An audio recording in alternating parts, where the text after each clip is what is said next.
ನಮಸ್ಕಾರ. ದಿವ್ಯ ದಿಶಾದಲ್ಲಿ ಇದೊಂದು ವಿಶೇಷ ಸಂಚಿಕೆ. ಹಲವಾರು ವರ್ಷಗಳ ನಂತರ ತಿರುಪತಿ ಪ್ರಯಾಣದ ಇದೊಂದು ವಿಶೇಷ ಅನುಭವ, ಅದನ್ನು ನಿಮ್ಮೊಂದಿಗೆ ಹಂಚಿಕೊಳ್ತಾ ಇದ್ದೇನೆ. ಈ ಬಾರಿ ನನ್ನ ತಮ್ಮನ ಮಗಳ ಕೇಶಮುಂಡನಕ್ಕೆ ನಾವು ತಿರುಪತಿಗೆ ಹೋದದ್ದು. ಸ್ಪೆಷಲ್ ಎಂಟ್ರಿ ದರ್ಶನಕ್ಕೆ 3 ತಿಂಗಳ ಮೊದಲು ಆನ್ಲೈನ್ ಬುಕ್ ಮಾಡಿದ್ದ. ಈ ಆನ್ಲೈನ್ ಬುಕ್ಕಿಂಗ್ ಪ್ರತಿ ತಿಂಗಳ 23-24ನೇ ತಾರೀಕಿನಂದು ದರ್ಶನಕ್ಕೆ ಸ್ಲಾಟ್ ರಿಲೀಸ್ ಮಾಡ್ತಾರೆ TTD ವೆಬ್ಸೈಟ್ನಲ್ಲಿ. ನಾವು 24 ಸೆಪ್ಟೆಂಬರ್ ರಾತ್ರಿ 9 ಪ್ರಯಾಣ ಪ್ರಾರಂಭಿಸಿ ಸಕಲೇಶ್ಪುರದ ಹದಗೆಟ್ಟ ರಸ್ತೆಯಿಂದ ಸ್ವಲ್ಪ ಪರದಾಡಬೇಕಾಗಿ ಬಂದರೂ ಕೂಡ ಕೋಲಾರದಿಂದ Tirupati is one of the best route. 7 ಗಂಟೆಗೆ ಬೆಳಗಿನ ಉಪಹಾರ ಮುಳಬಾಗಿಲು ಸ್ವಾತಿ ಕೆಫೆಯಲ್ಲಿ ಮುಗಿಸಿ 10 ಗಂಟೆ ಹೊತ್ತಿಗೆ ಅಲಿಪಿರಿ ತಲುಪಿ ಮೊದಲೇ ಬುಕ್ ಮಾಡಿದ್ದ ಜನಾಸ್ ಹೋಟೆಲ್ನಲ್ಲಿ ತಂಗಿ ಪದ್ಮಾವತಿ ಅಮ್ಮನ ದರ್ಶನಕ್ಕೆ ಹೊರಟು ನಿಂತೆವು. ಅಷ್ಟೊಂದು ಜನಸಾಗರವಿಲ್ಲದಿದ್ದ ಕಾರಣ ಬೇಗ ದರ್ಶನ ಮುಗಿಸಿ ಕಪಿಲತೀರ್ಥ ಕ್ಷೇತ್ರಕ್ಕೆ ಕೂಡ ಭೇಟಿ ನೀಡಿದೆವು. ಹಾಗೆಯೇ ಕಪಿಲೇಶ್ವರ ದರ್ಶನ ಪಡೆದು ಹಿಂದಿರುಗಿದ್ವಿ. ಮಾರನೇ ದಿನ ನಾವು ತಿರುಮಲಕ್ಕೆ ಪ್ರಯಾಣ ನಡೆಸಿದ್ವಿ. ಇದು ಸುಮಾರು 22 ವರ್ಷಗಳ ಹಿಂದಿನ ನೆನಪು. ಹೇಗಿತ್ತಂದ್ರೆ 8-9 ಫೀಟ್ ಎತ್ತರದ ಶ್ರೀನಿವಾಸ ದೇವರ ಮೂರ್ತಿಯನ್ನು ಬೆಳ್ಳಂಬೆಳಗ್ಗೆ ಗರ್ಭಗುಡಿಯ ಹತ್ತಿರದಿಂದ ನೋಡಿದಾಗ ಅನಿಸಿದ್ದು ನನಗೆ ಆಜಾನುಬಾಹು ಅದ್ಭುತ ಸೌಂದರ್ಯದ ಶ್ರೀಹರಿಯ ಮೂರ್ತಿ.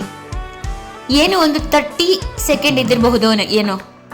ಹಾಗೆಯೇ ತಂದೆ ತಾಯಿ ತಮ್ಮನೊಂದಿಗೆ ಹೋದ ಆ ಕ್ಷಣದಲ್ಲಿ ಶ್ರೀನಿವಾಸ ಕಲ್ಯಾಣೋತ್ಸವವನ್ನು ನೋಡುವ ಸೌಭಾಗ್ಯ ಕೂಡ. ಇಂದು ತಮ್ಮನ ಮಗಳ ಕೇಶಮುಂಡನಕ್ಕೆ ಬಂದ ಸಂದರ್ಭ. ನನ್ನ 8 ವರ್ಷದ ಮಗಳು ಕೂಡ ನನ್ನೊಂದಿಗಿದ್ಲು. ನನ್ನ ಮಗಳಲ್ಲಿ ನನ್ನ 22 ವರ್ಷದ ಹಿಂದಿನ ಮೂರ್ತಿಯನ್ನು ನೋಡಿದ ದೃಶ್ಯದ ಅನುಭವ ಹೇಳಿಬಿಟ್ಟೆ. ಆದರೆ ಈ 22 ವರ್ಷಗಳಲ್ಲಿ ಊಹಿಸಲಾರದಷ್ಟು ಬದಲಾವಣೆ. ಅಲಿಪಿರಿಯಿಂದ ಪ್ರಾರಂಭವಾದ ಗರುಡನ ಮುಖ್ಯ ದ್ವಾರದಿಂದ ತಿರುಮಲ ಬೆಟ್ಟದವರೆಗಿನ ಮುಖ್ಯ ರಸ್ತೆ, ತಿರುಮಲ ಮುಟ್ಟುತ್ತಿದ್ದಂತೆ ಒಂದು ಹೊಸ ಸುಂದರ ಲೋಕಕ್ಕೆ ಬಂದಂತಹ ಅನುಭವ. ಮೊದಲಿನ ಗಲೀಜಾಗಲಿ ಅವ್ಯವಸ್ಥೆ ಆಗಲಿ ಯಾವುದೂ ಕೂಡ ಕಾಣಲಿಕ್ಕೆ ಸಿಗಲಿಲ್ಲ. ಪ್ಲಾಸ್ಟಿಕ್, ತ್ಯಾಜ್ಯ, ಮಾಲಿನ್ಯವಾಗಲಿ ಎಲ್ಲೂ ಕೂಡ ಕಾಣಲಿಕ್ಕೆ ಸಿಗಲಿಲ್ಲ. ನಾವು 300 ರು ಸ್ಪೆಷಲ್ ಎಂಟ್ರಿ ದರ್ಶನದ ಟಿಕೆಟ್ ಪಡೆದು ಮಧ್ಯಾಹ್ನದ ಹೊತ್ತಿಗೆ ಸರತಿಯ ಸಾಲಿನಲ್ಲಿ ನಿಂತು ಸುಮಾರು 2.5 ಗಂಟೆಯ ನಂತರ ದರ್ಶನ ಭಾಗ್ಯ ಸಿಕ್ಕಿತ್ತು. ಈ ಸಾರಿ ಜನಸಾಗರವಿದ್ರೂ ಎಲ್ಲಿಯೂ ನೂಕುನುಗ್ಗಲಿಗೆ ಅವಕಾಶವಾಗದಂತೆ ಸುಮಾರು 25 ಕಂಪಾರ್ಟ್ಮೆಂಟ್ ವ್ಯವಸ್ಥೆಗಳು, ತಂಗೋ ವ್ಯವಸ್ಥೆಗಳು ನಮ್ಮ ಕಾಯುವಿಕೆಯನ್ನು ದುರ್ಗಮ ಅಂತ ಅನ್ನಿಸಲಿಲ್ಲ. ಹಾಗೆಯೇ ವಿಶ್ವ ಪ್ರಸಿದ್ಧಿಯ ತಿರುಪತಿ ಲಡ್ಡು ತುಪ್ಪದ ಪರಿಮಳ ಇಡೀ ದೇವಸ್ಥಾನ ಆವರಿಸಿತ್ತು. ತನ್ನ ವಿಶೇಷತೆಯಿಂದಾಗಿ ಪೇಟೆಂಟ್ ಕೂಡ ಹೊಂದಿರುವಂತಹ ಈ ಲಡ್ಡು ಇತ್ತೀಚೆಗಷ್ಟೇ ವಿವಾದದ ಕೇಂದ್ರ ಬಿಂದುವಾಗಿ ಧಾರ್ಮಿಕ ಶ್ರದ್ಧಾಳುಗಳ ನಂಬಿಕೆಗೆ ಧಕ್ಕೆ ತರುವಂತಹ ಕೆಲವೊಂದು ರಾಜಕೀಯ ಬೆಳವಣಿಗೆಗಳು ಕೂಡ ನಡೆಯಿತು ಅನ್ನುವಂಥದ್ದು ಒಂದು ಬೇಸರದ ಸಂಗತಿ. ರುಚಿ ವಿಚಾರದಲ್ಲಿ ಕೂಡ ಅತ್ಯಂತ ರುಚಿಕರವಾಗಿದ್ದ ಈ ಲಡ್ಡುಗೆ ಕಳಪೆ ದರ್ಜೆಯ ತುಪ್ಪ, ಪ್ರಾಣಿಗಳ ಕೊಬ್ಬು ಸೇರಿಸಲಾಗಿದೆ ಅನ್ನುವಂತಹ ವಿವಾದಗಳು ನಡೆದವು. ಆದರೂ ಸಂತೋಷದ ವಿಷಯ ಏನಂದ್ರೆ ಈಗ ಹೊಸ ಲಾಟ್ ತಯಾರಿಸಿ ಅದನ್ನು ಶಾಸ್ತ್ರಪೂರ್ವಕವಾಗಿ ಶುದ್ಧೀಕರಿಸಲಾಗಿದೆ. ಹಿಂದಿನ ದಿನ ಅನ್ನುವಂತಹ ವಿಷಯ ಕೂಡ ನ್ಯೂಸ್ ಅಲ್ಲಿ ಕೇಳಿ ಬಂತು. ಶತಮಾನಗಳಷ್ಟು ಹಿಂದಿನ ಆಸ್ತಿಕರ ಧಾರ್ಮಿಕ ಕೇಂದ್ರ ಇದು.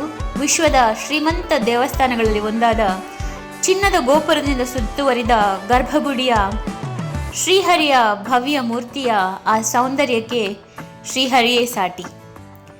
ಸುಮಾರು 2799 ಫೀಟ್ ಸಮುದ್ರ ಮಟ್ಟದಿಂದ ಎತ್ತರ, 900 ವರ್ಷಗಳಷ್ಟು ಹಳೆಯ ದ್ರಾವಿಡ ಶಿಲ್ಪಕಲೆಯನ್ನು ಅಳವಡಿಸಿಕೊಂಡಂತಹ ಗರ್ಭಗುಡಿಯ ಬಂಗಾರದ ಬಾಗಿಲಿನ ಎಡಬಲದಲ್ಲಿ ದ್ವಾರಪಾಲಕ ಜಯ ವಿಜಯರು, ಹಾಗೆಯೇ ದಶಾವತಾರ ಬಾಗಿಲಿನಲ್ಲಿ ಮುದ್ರಿಸಿದ ಆ ಸೌಂದರ್ಯವೇ ಸುಂದರ.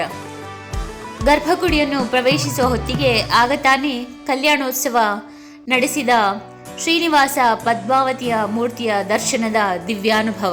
ಈ ಬಾರಿಯ ತಿರುಮಲದ ಪ್ರವಾಸ ಒಂದು ಅವಿಸ್ಮರಣೀಯವಾದಂತಹ ಅನುಭವ ನಮಗೆ. ಈ ಕ್ಷೇತ್ರಕ್ಕೆ ಬರುವವರಿಗೆ ಒಂದು ಸೂಚನೆ ಏನಂದರೆ, ಇಲ್ಲಿ ತಿರುಮಲಕ್ಕೆ ಎಂಟ್ರಿ ಆಗ್ತಾ ಇದ್ದ ಹಾಗೆ ಚೆಕಿಂಗ್ ಇರ್ತದೆ. ಚೆಕಿಂಗಲ್ಲಿ ಎಲ್ಲ ಲಗೇಜ್ಗಳನ್ನು ಒಮ್ಮೆ ಹೊರಗೆ ತೆಗೆದು ಪುನಃ ಗಾಡಿಗೆ ಇಡಬೇಕಾಗ್ತದೆ. ಅದು ಒಂದು ಸ್ವಲ್ಪ ಕಿರಿಕಿರಿಯ ವಿಷಯ. ಉಳಿದಂತೆ ನಮಗೆ ಪ್ರವಾಸದಲ್ಲಿ ಯಾವುದೇ ಅಡೆತಡೆಗಳು